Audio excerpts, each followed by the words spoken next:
Bienvenidos a leer toda la Biblia. Marzo 31, Deuteronomio capítulo 16, verso 1 al capítulo 17, verso 20. Celebra la Pascua en honor al Señor tu Dios cada año a comienzos de la primavera en el mes de Abib, porque ese fue el mes en que el Señor tu Dios te sacó de la tierra de Egipto durante la noche. Tu sacrificio de la Pascua puede ser tanto de tu rebaño como de tu manada, y deberás sacrificarlo al Señor tu Dios en el lugar de adoración designado, el lugar que Él elija para que su nombre sea honrado. Cómelo junto con pan preparado sin levadura. Durante 7 días prepararás sin levadura el pan que comas, tal como cuando saliste de Egipto con tanto apuro. Come ese pan, el pan del sufrimiento, para que recuerdes toda tu vida el día que saliste de Egipto. Durante esos 7 días, que no se encuentre ni un poco de levadura en las casas de tu tierra. También, cuando sacrifiques el cordero de la Pascua al atardecer del primer día, no dejes que sobre nada para el día siguiente. No sacrificarás el animal para la Pascua en cualquier ciudad que el Señor tu Dios te da. Tendrás que ofrecerlo solo en el lugar de adoración designado, el lugar que el Señor tu Dios elija para que su nombre sea honrado. Sacrifícalo al atardecer, cuando cae el sol, el día del aniversario de tu éxodo de Egipto. Asa el cordero y cómelo en el lugar que el Señor tu Dios elija. Luego puedes volver a tu carpa a la mañana siguiente. Durante los 6 días siguientes no comerás pan preparado con levadura. El séptimo día también proclámalo santo en honor al Señor tu Dios, y ese día nadie hará ninguna clase de trabajo. Cuenta 7 semanas a partir del momento en que comiences a cortar el grano al inicio de la cosecha. Luego celebra el festival de la cosecha en honor al Señor tu Dios.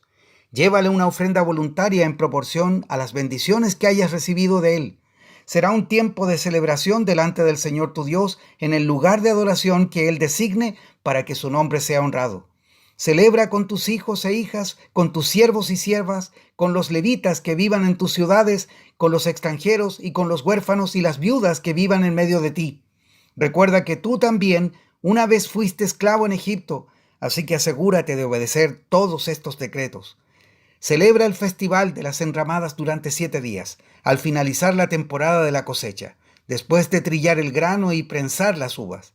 Este festival será un tiempo de alegría y celebración con tus hijos e hijas, con tus siervos y siervas, con los levitas, con los extranjeros y con los huérfanos y las viudas que vivan en tus ciudades. Durante 7 días celebrarás este festival para honrar al Señor tu Dios en el lugar que Él elija, porque Él es quien te bendice con cosechas abundantes y prospera todo tu trabajo. Este festival será un tiempo de mucha alegría para todos. Cada año, todo hombre de Israel deberá celebrar estos 3 festivales: el festival de los panes sin levadura, el festival de la cosecha y el festival de las enramadas. En cada una de esas ocasiones, todos los varones tendrán que presentarse ante el Señor tu Dios en el lugar que Él elija, pero no se presentarán ante el Señor sin una ofrenda. Todos darán según sus posibilidades, de acuerdo con las bendiciones que hayan recibido del Señor tu Dios. Nombra jueces y funcionarios de cada una de las tribus en todas las ciudades que el Señor te da. Ellos tendrán que juzgar al pueblo con justicia. Por ninguna razón tuerzas la justicia ni muestres parcialidad. Jamás aceptes un soborno, porque el soborno nubla los ojos del sabio y corrompe las decisiones de los íntegros. Que siempre triunfe la justicia verdadera para que puedas vivir y poseer la tierra que el Señor tu Dios te da. Jamás pondrás un poste de madera dedicado a la diosa Cera al lado del altar que edifiques para el Señor tu Dios. Y nunca edifiques columnas sagradas para rendir culto, porque el Señor tu Dios las odia. Nunca sacrifiques al Señor tu Dios ganado, ovejas o cabras que tengan algún defecto o enfermedad, porque Él detesta esa clase de ofrendas. Cuando empieces a vivir en las ciudades que el Señor tu Dios te da, podría suceder que un hombre o una mujer del pueblo haga algo malo a los ojos del Señor y desobedezca el pacto. Por ejemplo, podría ser que sirviera a otros dioses o rindiera culto al sol, a la luna o a alguna estrella, es decir, a las fuerzas del cielo, lo cual he prohibido terminantemente. Cuando te enteres de algo así, investiga el asunto a fondo. Si resulta cierto que se ha cometido ese acto detestable en Israel, entonces llevarás al hombre o a la mujer responsable de esa maldad hasta las puertas de la ciudad y lo matarás a pedradas. Sin embargo, nunca le quites la vida a nadie por el testimonio de un solo testigo. Siempre tendrá que haber 2 o 3 testigos. Los testigos deberán arrojar las primeras piedras y luego se sumará el resto del pueblo. De esa manera limpiarás la maldad que hay en medio de ti. Supongamos que a un juez local le llega un caso demasiado difícil de resolver. Por ejemplo, si alguien es culpable de asesinato o de homicidio no premeditado, o bien podría ser una demanda complicada o un caso que involucra distintos tipos de agresión. Esos casos legales llévalos al lugar que el Señor tu Dios elija y preséntalos ante los sacerdotes levitas o el juez que esté de turno en esos días. Ellos oirán el caso y declararán el veredicto. Tú deberás cumplir el veredicto que ellos anuncien y la sentencia que dicten en el lugar que el Señor elija. Harás todo lo que ellos digan, al pie de la letra. Después que hayan interpretado la ley y declarado el veredicto, tendrás que ejecutar la sentencia que impongan en su totalidad. No le hagas ninguna modificación. Cualquiera que tenga la arrogancia de rechazar el veredicto de un juez o de un sacerdote que representa al Señor tu Dios tendrá que morir. De esa manera limpiarás la maldad que hay en Israel. Entonces todo el pueblo se enterará de lo ocurrido y tendrá miedo de actuar con tanta arrogancia. Estás por entrar en la tierra que el Señor tu Dios te da. Cuando tomes posesión de ella y te establezcas allí, tal vez se te ocurra pensar: deberíamos tener un rey para que nos gobierne, tal como tienen las naciones que nos rodean. Si tal cosa sucediera, asegúrate de designar como rey al hombre que el Señor tu Dios elija. Tendrás que nombrar a un hermano israelita, no podrá ser un extranjero. El rey no deberá construir grandes establos para sí, ni enviar a su gente a Egipto para comprar caballos, porque el Señor te ha dicho: nunca vuelvas a Egipto. El rey no deberá tomar muchas esposas para sí, porque ellas apartarán su corazón del Señor. Tampoco deberá acumular para sí grandes cantidades de oro y plata.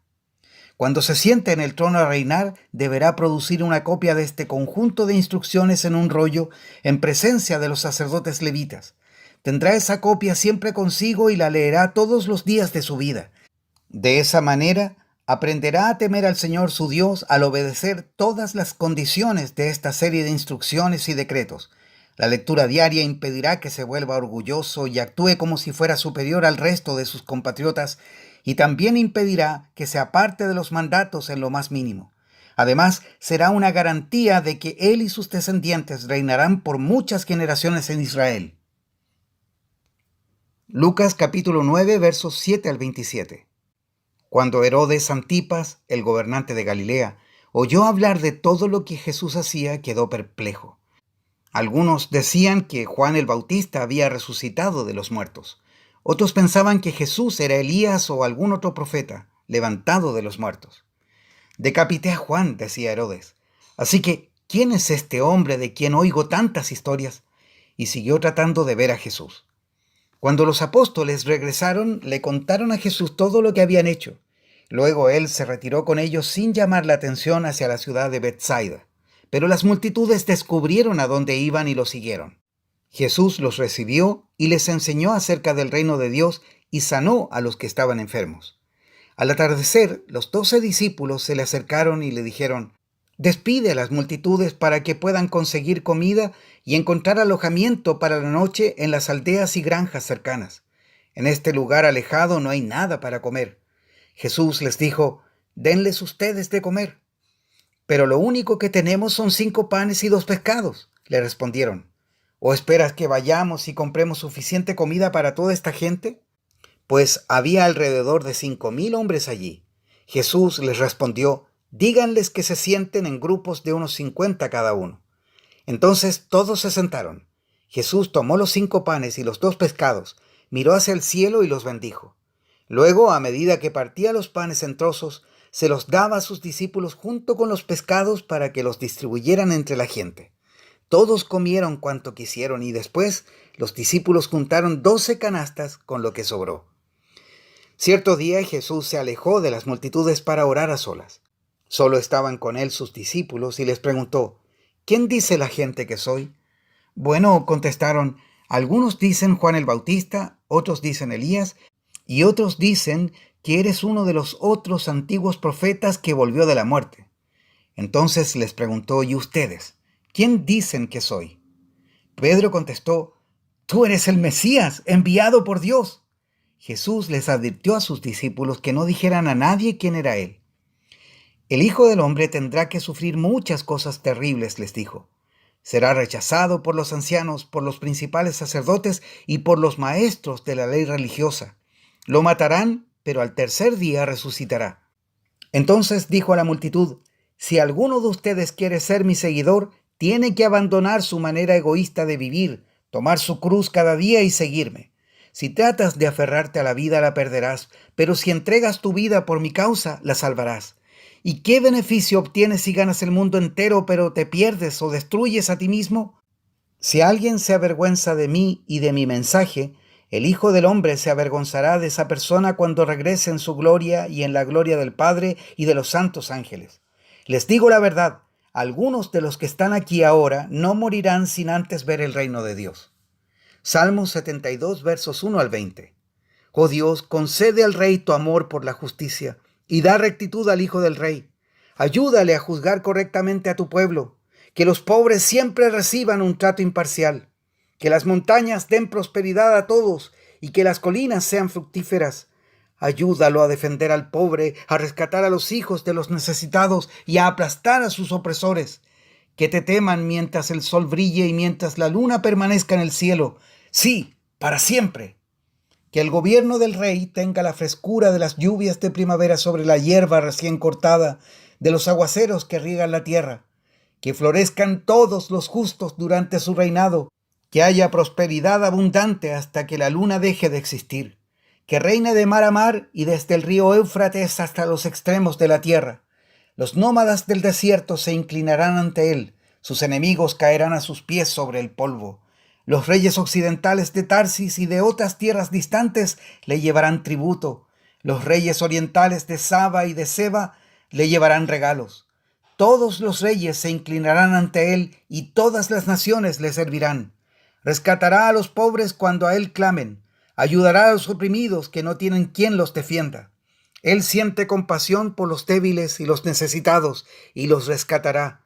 Los redimirá de la opresión y la violencia porque sus vidas le son preciosas. ¡Viva el rey! Que se le entregue el oro de Saba. Que la gente siempre ore por él y lo bendiga todo el día.